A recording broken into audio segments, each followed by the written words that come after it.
What many improving schools have in common is a real commitment to early intervention programs to lift attainment.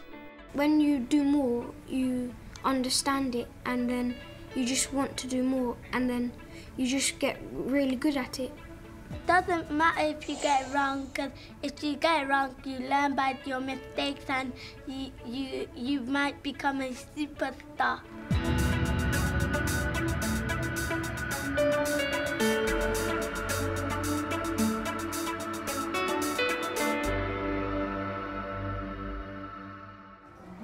This year at Calverton Primary in Newham, its school improvement plan's focus is on raising the standard of writing at every level. And now I've got some sweets from my favourite shop and my favourite sweet. Teacher Sarah Fowle has some sweet methods to improve her withdrawal group's ability to write descriptively. Now with sweets, what senses are we going to be using to describe it, Maisie? You have to be able to taste it. Kieran? You can feel it. Right, let's try some of those things. And as you're doing it, feeling it, touching it, tasting it, smelling it, shout out some of those words we can use to describe it. So do you want to take one? Yoni? It's a bit squashy. Squashy, that's a good word to describe it. Is that how it feels? Sticky. Sticky, excellent. So much easier to come up with words to describe things when you can see them, feel them, touch them. I think it's a very good opportunity to brainstorm, because actually if children don't have those words inside them and are able to use them and understand them, they're never going to want to write, because they actually have got a very limited range of language, and they've got to go through the whole multisensory experience of seeing what the word looks like visually. They've got to taste it, they've got to feel it, they've got to touch it, and they've got to be able to use all those senses so that to start make connections with it. Right, okay, so what we're doing now, we're going to go back to our sweets and thinking about sweets. We're going to take it in turns to go up to the board and write what we think is our best word that we came up with. Sweet. Juicy. Can anybody see what letter might have been missed out of juicy? You've seen it? Have you seen one? Right, has she put that I in the right place? No. Where do you think Hafisa should have put the I? Dexter? After the U. After the U, well done. Spread them out a bit. Having thought about how best to describe sweets, the class now focuses on words to describe landscapes. So I've now written down my 4 features. So I've got sky, but I'm not going to use the old blue sky. That's really, really boring. I'm going to choose some really bright, would be better, bright. The bright sky. What else is my sky like? The cloudy, yeah. Colourful. Foggy. Beautiful.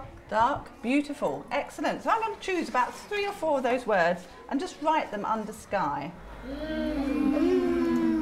Even without the benefit of sweets as bribes, these Class 1 pupils seem to be enjoying a phonics lesson. How many sounds?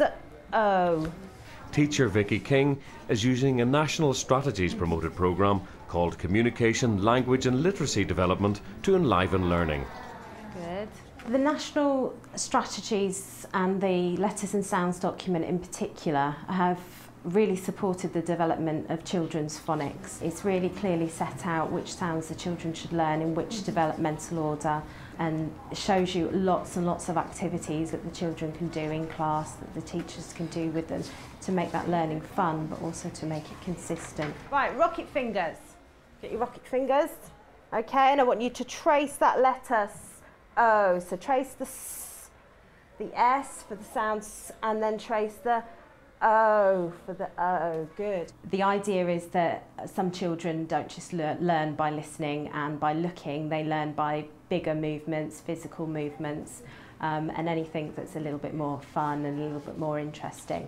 Okay, let's put our timer up, 30 seconds. We're going to see if we can do more words than we did yesterday. So, Made, buy, get, I, outside, from. excellent. Wow, you smashed your record. You guys are getting really fast at these words. Well done. We were teaching a new sound today. They learn at least one new sound each day. So we look at the sound, we say the sound in lots of different words, and then read and write some words with that sound in. We've got the sound oi. And words that have this sound in. The boy likes his toy. At Calverton, cheap plastic sleeves encase the phoneme frames used to help children split words into individual sound blocks. This allows mistakes to be easily rectified. One of the important things for young children when they're exploring and developing and refining and practicing their early writing skills, their early phonics skills, is that actually we don't have permanency, because actually children are less likely to explore and experiment if things are always going to be there and they perceive it as being wrong. And using tools such as phoneme frames really help them to start thinking about, I can hear the sounds, how many letters can make those sounds, how do they fit into the boxes, so they start to make the relation between what they hear and what they see on the piece of paper or the whiteboard in this case. Calverton's success as an improving primary school involves frequent assessment of each child's progress. With over half their pupils having English as an additional language, early intervention can reap tremendous dividends. Let's look at the books and just to see where they're at. Right, well, the progress they've made this year is quite astonishing from September.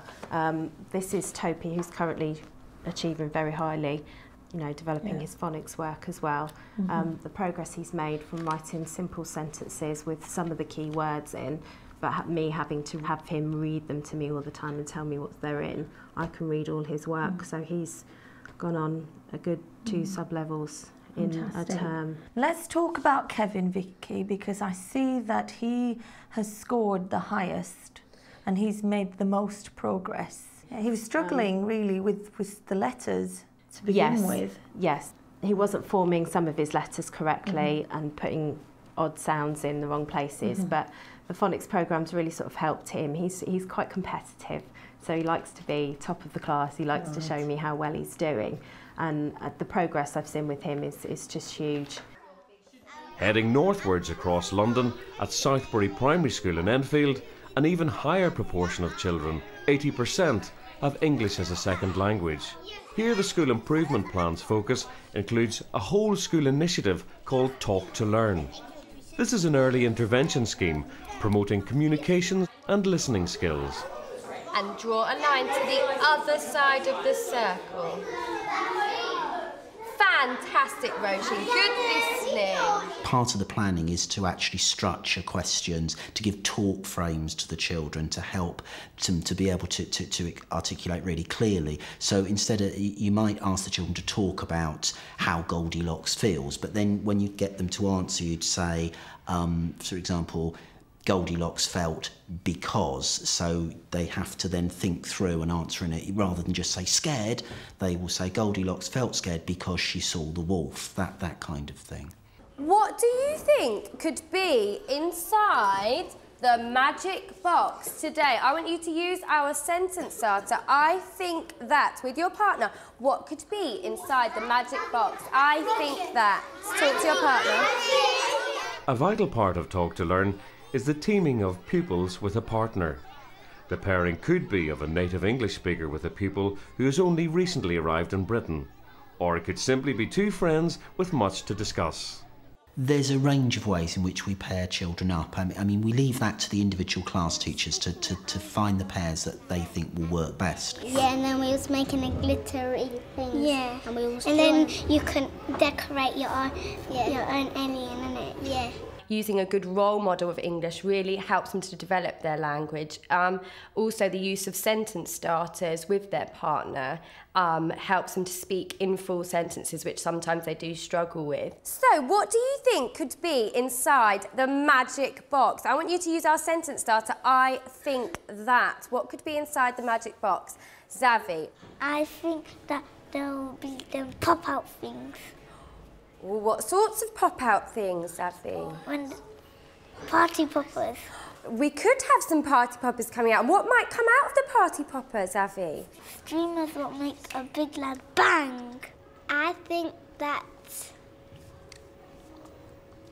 in the magic box there is a present for all of us. Crucial to any early intervention programme is assessing its impact.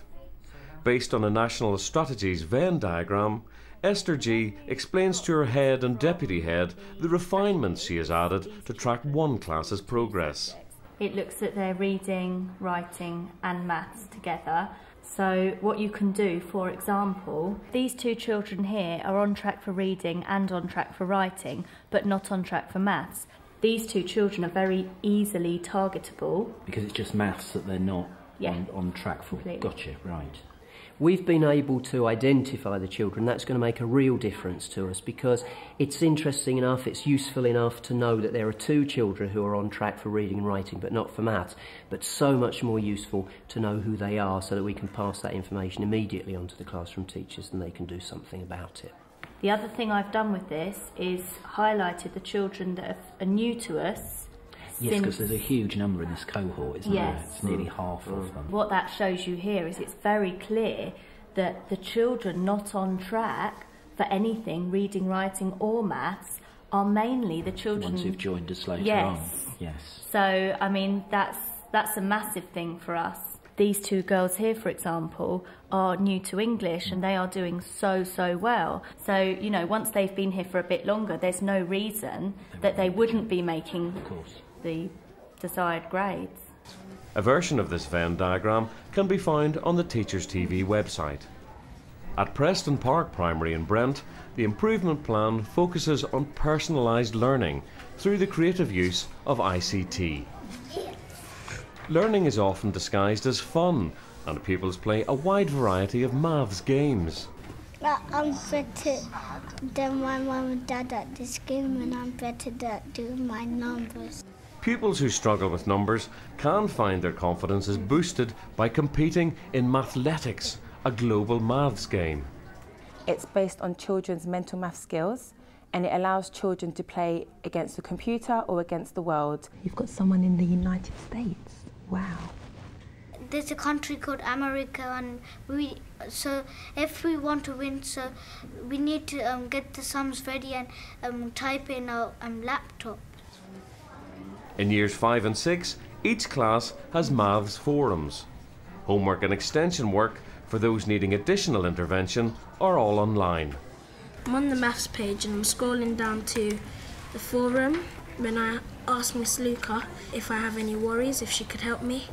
On the computer, pupils feel no stigma in asking for help. I will log on, I will reply to him and give him some few activities on the internet that will help support his learning. Children really enjoy going on the internet because they love the maths room. It's got many forums on there, it's got mental maths tests, it's got timetable tests on there, and if they complete it right, I get notified and they get a wristband or a timetable badge saying Timetable Superstar. It doesn't matter if you get it wrong, because if you get it wrong, you learn by your mistakes and you might become a superstar. The page has been on for just over a year and I've had 8,500 hits, which means children are logging on daily and they really enjoy communicating with me through the forum. I will learn from my mistakes and I just tell my teacher and then she will just help me with it and then I'll just get more good at it.